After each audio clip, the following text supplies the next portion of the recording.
नमस्कार दोस्तों, स्वागत है मेरे यूट्यूब चैनल स्टडी 99 में।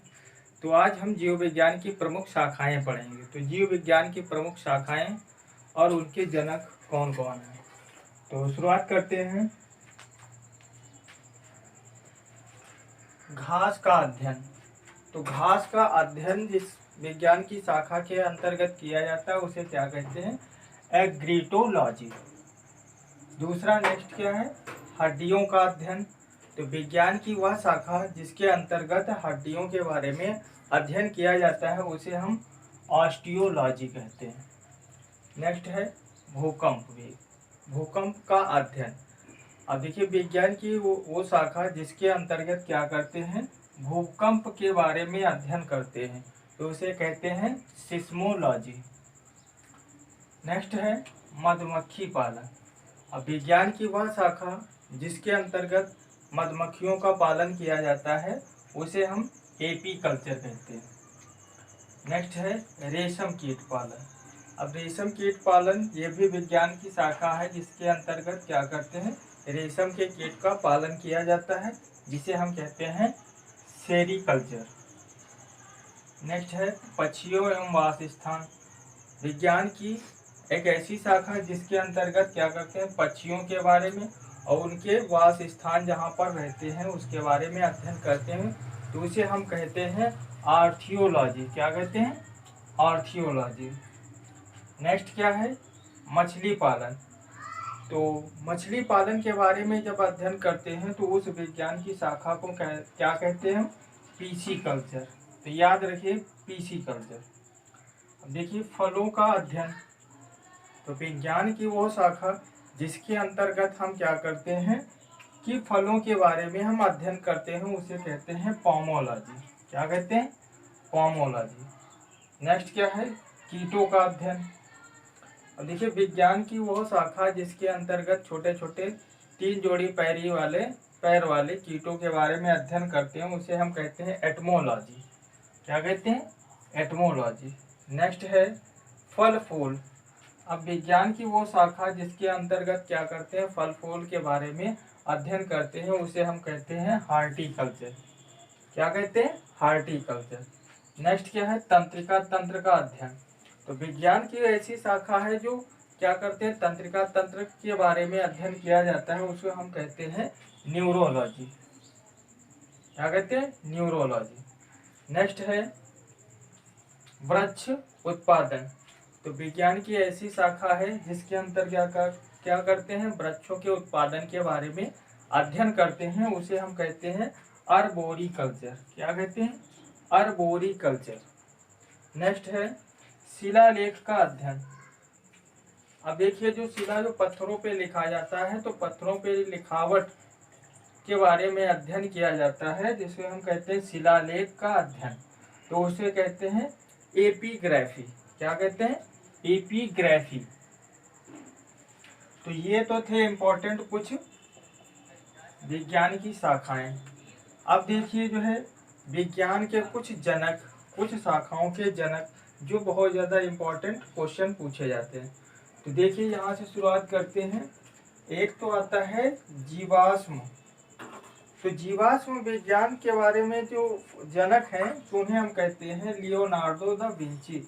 और जीवाश्म विज्ञान होती क्या है? जिसमें सड़े गले व्यस्त पदार्थों के बारे में अध्ययन करते हैं उसे जीवाश्म कहते हैं, और इसके जनक कौन है? Leonardo da Vinci. नेक्स्ट है प्रतिरक्षा विज्ञान। अब देखिए, जो है कोई भी बीमारियां होती हैं तो उसके लड़ने में क्या करते हैं? वो एंटीबॉडी बनते हैं, जिसको हम कहते हैं प्रतिरक्षा। और विज्ञान की वो शाखा जिसके अंतर्गत क्या करते हैं?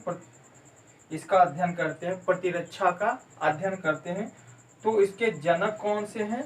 Edward Jenner. कौन है? Edward Jenner. नेक्स्ट है उत्परिवर्तनवाद। तो उत्परिवर्तनवाद का मतलब ये होता है कि किसी भी जीव में या जंतुओं में वो लक्षण जेनेटिकल ना हो, अनुवांशिक ना हो, कहीं बाहर से उत्परिवर्तन के द्वारा उसमें दिखाई दे, तो उसे हम कहते हैं उत्परिवर्तनवाद। अब उत्परिवर्तनवाद के जनक किसे कहा जाता है? ह्यूगो डी ब्रीज को। किसे कहा जाता है? ह्यूगो डी ब्रीज को। अब नेक्स्ट देखिए, आधुनिक वनस्पति विज्ञान। अब जैसे पूछा जाएगा कि आधुनिक वनस्पति विज्ञान का जनक जो है किसे कहा जाता है, लिनियस, तो कैरोलस लिनियस। और नेक्स्ट क्या है, आनुवांशिकी। अब जो है आनुवांशिकी जो पिता से माता पिता के जो लक्षण होते हैं संतानों में पीढ़ी दर पीढ़ी स्थानांतरित होते रहते हैं, उसे हम आनुवांशिकी कहते हैं। देखिए आनुवांशिकी के जनक किसे कहा जाता है, ग्रेगर जॉन मेंडल को। किसे कहा जाता है, ग्रेगर जॉन मेंडल को। अब नेक्स्ट है कोशिका विज्ञान। अब जीवन की सबसे छोटी क्या होती है, वो कोशिका होती है। कोशिका से क्या होता है, शरीर की शुरुआत होती है। तो फंडामेंटल यूनिट क्या होती है, कोशिका होती है। और कोशिका विज्ञान के जनक किसे कहा जाता है, रॉबर्ट हुक।